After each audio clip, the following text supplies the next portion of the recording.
Assalamu alaikum. So today we are going to start a new lecture of linear equations. ठीक है, जो आज के टॉपिक होगा वो हमारा होगा linear equations. अच्छा, linear equations क्या है? सबसे पहले तो ये जानना जरूरी है.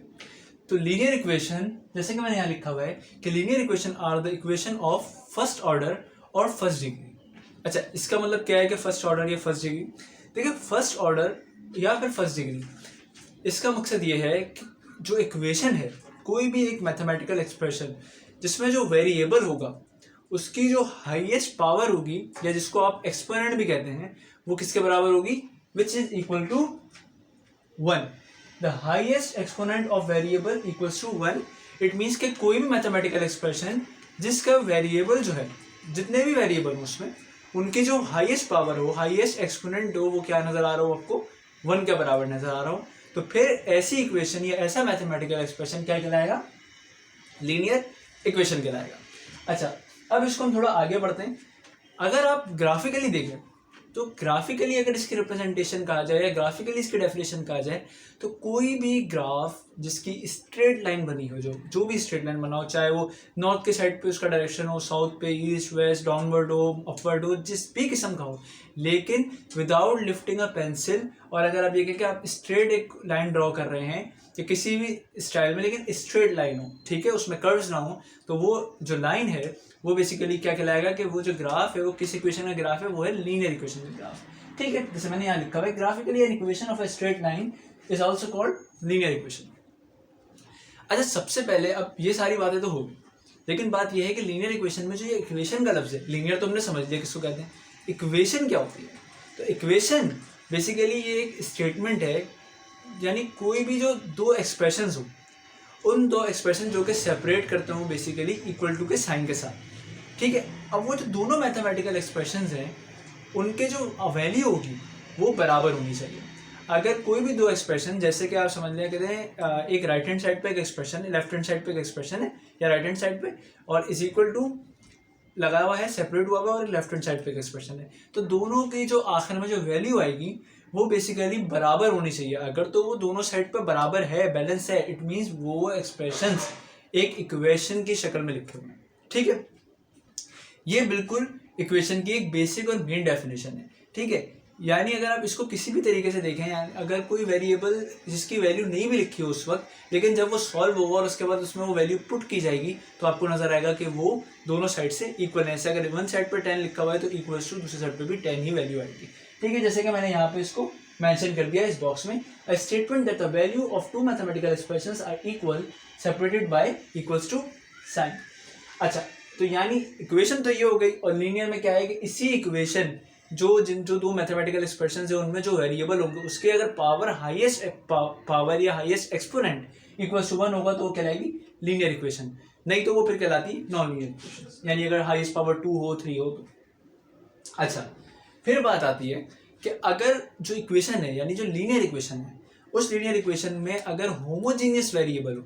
ठीक है, अब होमोजीनियस वेरिएबल का मकसद ये है कि कोई भी एक वेरिएबल, यानी वही बार बार रिपीट हो रहा हो, या कोई भी इक्वेशन जिसके अंदर सिर्फ एक ही वेरिएबल. होमोजीनियस का मतलब होता है सेम वेरिएबल, यानी अगर x है तो x ही अगर इक्वेशन के अंदर है, तो ऐसी इक्वेशन जिसके अंदर सिर्फ एक वेरिएबल होता है तो वो इक्वेशन क्या कहलाती है? Linear equation with one variable. जैसे कि मैंने इसकी एग्जाम्पल लिखी हुई है, 2y इक्वल्स टू 8, एक इक्वेशन है. तो 2y इक्वल्स टू 8 में कौन सा वेरिएबल है? y, और इसकी हाईएस्ट पावर क्या है? y के ऊपर कोई पावर नहीं होती, पावर नहीं लिखी हुई, इट मीन्स पावर है हाईएस्ट, वो जो पावर है इसकी क्या है? 1 के बराबर है. ठीक है, अगर 2 होती तो फिर y स्क्वायर होता है. तो ये हो गई linear equation with one variable. अच्छा, इसी तरीके से दूसरी इक्वेशन है x प्लस 3 इक्वल्स टू -1. अब ये भी एक इक्वेशन है, और इसमें आपको क्या नजर आ रहा है कि x एक वेरिएबल है जो कि पावर क्या है उसकी? 1. तो इसलिए ऐसी इक्वेशन को हम क्या कहते हैं? Linear equation with one variable. इसका एक ही आंसर निकलता है, यानी x की एक ही वैल्यू कोई निकलती है, कोई यूनिक वैल्यू. इसी तरीके से इस इक्वेशन में y की एक ही वैल्यू होगी, डिफरेंट वैल्यूज नहीं हो सकती. ठीक है, जैसी इक्वेशन है उसके हिसाब से एक ही वैल्यू आती है, एक ही सॉल्यूशन आता है, ओनली वन सॉल्यूशन. अच्छा, इक्वेशन में टू अननोन्स, अगर एक से ज्यादा आप कहते हैं वेरिएबल है, लेट्स सपोज 2 अननोन्स है. अननोन का मतलब ये होता है, कहते हैं उनकी वैल्यू नहीं लिखी हुई, हमें डिटरमिन करनी है. तो ऐसे वेरिएबल्स, दो अगर वेरिएबल उसके अंदर हों तो वो कौन सी इक्वेशन कहलाती है? Linear equation with 2 variables. इसी तरीके से सोन 3 वेरिएबल्स 4 वेरिएबल की इक्वेशंस भी आती रहती है लीनियर इक्वेशन, लेकिन सबके वेरिएबल जितने भी हैं उन सब में पावर जो इक्वल टू 1 होनी चाहिए। स्लोप इंटरसेप्ट फॉर्म मैंने एक, और ये तो मैंने आपको लिख दिया, बता भी दिया कि स्ट्रेट लाइन इक्वेशन बेसिकली जो है वो इसके थ्रू भी हम जब बनाएंगे अगर, तो 2 अननोन वेरिएबल यानी 2 वेरिएबल हो और एक इक्वेशन हो, तो उससे आप स्ट्रेट लाइन ग्राफ जो है वो ड्रॉ कर सकते हैं, और इसलिए इसको स्ट्रेट लाइन इक्वेशन भी कहते हैं। अच्छा, स्लोप इंटरसेप्ट फॉर्म यानी ये मैंने इक्वेशन लिखी है y equals to a plus b x. Basically ये जो तरीक़ेकार है लिखने का, इसको हम कहते हैं स्लोप इंटरसेप्ट फॉर्म। अच्छा, यहाँ पर जो ये a है y equals to a plus b x, जो a है जिसके साथ कोई वेरिएबल नहीं लगा हुआ, ये एक कांस्टेंट टर्म है, और ये कांस्टेंट टर्म बेसिकली इक्वेशन में क्या कहलाती है, इंटरसेप्ट। ठीक है, और जो इसके साथ जो b लगा हुआ है यानी जो एक वेरिएबल है x हमारा, उसके साथ जो कोफिशिएंट लगा हुआ है या जिसको हम पैरामीटर भी कहते हैं, वो है बेसिकली यहाँ पे b, और b क्या कहलाता है इक्वेशन के अंदर, स्लोप। यानी जो भी आप ग्राफ बनाएंगे उसका एक इंटरसेप्ट होता है और एक स्लोप होता है। तो इंटरसेप्ट जो है वो a से आएगा, और जो स्लोप है वो जो b की जो वैल्यू है वो आपका स्लोप कहलाता है। तो ये तो बेसिकली स्लोप इंटरसेप्ट फॉर्म। अच्छा, अगर अब इसका जो अगर मैं खाली ड्रॉ करने की आपको समझाऊं कि किस तरीके से, तो लेट सपोज आपके पास ये एक ग्राफ है फर्स्ट क्वाड्रेंट, इधर x की पॉजिटिव वैल्यूज होती हैं और इधर y की जो है वो पॉजिटिव वैल्यूज होती हैं, और यहाँ आप कह लें इसको जीरो ऑरिजिन जिसको हम कहते हैं। अच्छा, अब अगर कोई भी इक्वेशन है जो कि इस तरीके से है, तो लेट सपोज a जो है वो है आपका 2 और जो b है वो है आपका 3। तो ऐसी इक्वेशन यानी ये 2 और यहाँ से इक्वेशन एक स्टार्ट हो रही है, ये बन रही है, तो ये जो 2 यहाँ पर आया ये बेसिकली इंटरसेप्ट है जो मैंने आपको यहाँ दिखाया, यानी ये a जो है वो बेसिकली अगर 2 है तो इट मीन्स ये इंटरसेप्ट हो गया यानी, और ये क्या कहलाता है, ये वर्टिकल इंटरसेप्ट कहला रहा है। अच्छा, वर्टिकल इंटरसेप्ट ये क्यों कहला रहा है, क्योंकि जो x है, जो ये वेरिएबल है वो आपका किधर है, इस x एक्सिस के ऊपर, x एक्सिस के ऊपर, x एक्सिस के ऊपर है। इसकी वजह से ये क्या कहलाएगा, ये एक और जब आप देखेंगे कि अगर इज इक्वल टू के आप कह लेंगे, कहते हैं कि राइट हैंड साइड पे जब आप कॉपी में लिखें या कहीं भी, तो राइट हैंड साइड पे अगर कोई भी वेरिएबल है तो वो बेसिकली कहलाता है आपका dependent variable, sorry independent variable, और जो लेफ्ट हैंड साइड पे होता है वो आपको कहलाता है डिपेंडेंट वेरिएबल। तो डिपेंडेंट वेरिएबल को मोस्टली मैथमेटिशियन या इकोनॉमिस्ट जो भी होते हैं वो जब ग्राफ ड्रॉ करते हैं तो जो डिपेंडेंट वेरिएबल होता है उसको y एक्सिस पे लेते हैं, और जो इंडिपेंडेंट वेरिएबल होता है उसको x एक्सिस पे लेते हैं, जिसकी वजह से जो ये इंटरसेप्ट का जो नंबर आता है ये क्या कहलाता है, वर्टिकल इंटरसेप्ट। वर्टिकल इंटरसेप्ट क्यों, क्योंकि ये जो पॉइंट, ये जो नंबर है, ये 2 यहाँ नहीं आया, ये 2 यहाँ आया, इट मीन्स ये वर्टिकल इंटरसेप्ट है। अगर लेकिन आप इस इक्वेशन को अपोजिट फॉर्म में लिखें यानी x की फॉर्म में लिखें, तो फिर आपके लिए वो क्या निकलेगा, वो निकलेगा आपका हॉरिजॉन्टल इंटरसेप्ट। ठीक है, लेकिन बात यही आती है कि अगर आप उसको उस टर्म में लिखेंगे तो फिर x इधर आ जाएगा और y इधर आ जाएगा, और हमारे अकॉर्डिंग टू ग्राफ रूल क्या है कि अगर इधर जो भी वैल्यू, अगर y यहाँ पर है तो फिर ये इधर x एक्सिस पे आनी चाहिए, और अगर x यहाँ पर है तो वो फिर y एक्सिस पे आना चाहिए, तो ऑटोमेटिकली फिर वो वर्टिकल इंटरसेप्ट हो जाएगा, क्योंकि अगर आप उसके एक्सिस चेंज कर देंगे तो बेसिकली जो भी नंबर यहाँ लिखा आ रहा है, ठीक है, तो वो आपका क्या कहलाएगा, वो आपका कहलाएगा वर्टिकल इंटरसेप्ट। ठीक है, अच्छा, और ये क्या है, ये कहलाता है आपका जो x के साथ अगर लिखा हुआ है ये कहलाता है आपका स्लोप, जो कि इस इक्वेशन में लेट सपोज आपको अगर मैं ये बोलूं तो इस एक पॉइंट ये रहा और एक पॉइंट ये रहा, तो अगर मैं इसका स्लोप मालूम करूं तो वो मेरा क्या निकलेगा 3। अब जो भी इक्वेशन है, अब इसमें आप हम जब नंबर्स डालते रहेंगे तो हम आंसर निकाल सकते हैं। जैसे कि अगर मैं x की बात करूं तो x में अगर मैं 1 वैल्यू डालता हूं, और यही इक्वेशन है 3 + 2 और ये y, तो अगर मैं 1 डालता हूँ x में तो क्या होगा कि ये बन जाएगा 3 और ये हो जाएगा यहाँ से ये 2 एज इट इज आया, तो ये बन गया y = 5। इट मीन्स x की 1 वैल्यू पे y कितना है, 5 है, तो x की 1 वैल्यू पे y कितना है, 5 है। इसी तरीके से अगर आपने यहाँ पर 2 डाला तो 2 आपको क्या दिखा रहा है, ये हो जाएगा आपका फिर 6 और ये हो जाएगा आपका 8। इट मीन्स 2 की वैल्यू के ऊपर आपका जो y है वो है 8। तो इस तरीके से ये क्वेश्चन ड्रॉ होगी। अब देखिए मैंने तो क्योंकि जो है खाली एज्यूम करके डायरेक्टली ड्रॉ कर ली थी, तो इसको अगर मैं हटाना चाहूँ क्योंकि ये मैंने जो है वो एक तरीके से समझ लिया, कहते हैं कि एक एजम्पशन के तौर के ऊपर लिखी है जो कि आपकी उस लाइन को जो है मैच नहीं कर रही, क्योंकि जब आप पॉइंट्स ड्रॉ करेंगे तो वो नहीं होंगी। तो पॉइंट्स कुछ इस तरीके से ड्रॉ होंगे, क्योंकि टू वर्टिकल इंटरसेप्ट किस तरीके से बना कि अगर लेट सपोज आप x की वैल्यू को रखें 0, क्योंकि ये आपको क्या नजर आ रहा है कि ये पॉइंट कहाँ पर रहा है, जहाँ x 0 है और y 2 है। तो x की वैल्यू को अगर आप 0 रखेंगे तो ये क्या हो जाएगा, 3 इंटू 0 बिकम्स 0, तो क्या बच गया 2 + 0 इक्वल्स टू 2। तो इस तरीके से ये वैल्यू निकली है, और फिर ये वैल्यू निकली है y x इक्वल टू 1 और x इक्वल टू 2 पे। तो अगर आप इसकी लाइन ड्रॉ करेंगे तो वो समझ लें कुछ इस तरीके से बन जाएगी। इसको स्ट्रेट लाइन जब आप स्केल से ड्रॉ करेंगे तो आपको नजर आएगी। अब ऐसे का जब आप स्लोप लेंगे, स्लोप क्या होता है बेसिकली, ये इसको अगर मैं यहां लिखूं तो स्लोप मेरा कहलाता है राइज ओवर रन भी कहलाता है, और change in y over change in x भी कहलाता है। चेंज इन y क्या, y2 minus y1 upon x2 minus x1।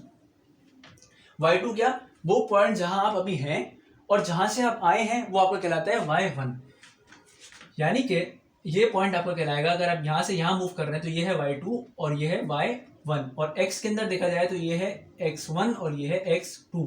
तो अब इन वैल्यूज को अगर आप इस फॉर्मूले में पुट करते हैं तो वो क्या निकलेंगी, y2 क्या है आपका 8 और y1 क्या है 5 और x2 क्या है आपका 2 और x1 क्या है आपका 1।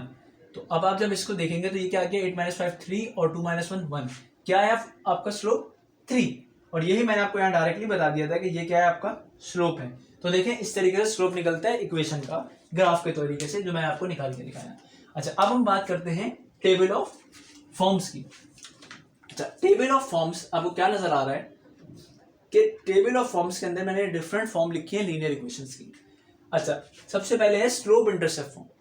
भाई स्लोप इंटरसेप्ट फॉर्म क्या है, जो कि बिल्कुल यहाँ पे मैंने लिखी थी, जो कि मोस्ट कॉमन फॉर्म है लीनियर इक्वेशन की जब भी कोई बंदा लिखता है उसको, तो जिसके अंदर क्या है, m बेसिकली स्लोप को डिनोट कर रहा है और c जो है जो कि कांस्टेंट नंबर है वो इंटरसेप्ट को डिनोट कर रहा है। जैसे कि यहाँ पे 2 है और यहाँ पे इसको हमने a कहा था, यहाँ पे हम इसको c कह रहे हैं।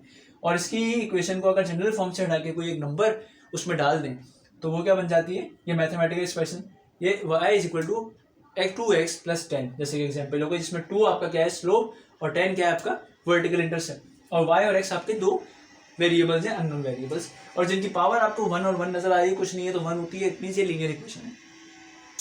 पॉइंट स्लोप फॉर्म, अब पॉइंट स्लोप फॉर्म क्या है, यानी स्लोप के तरीके से लिखी गई एक इक्वेशन।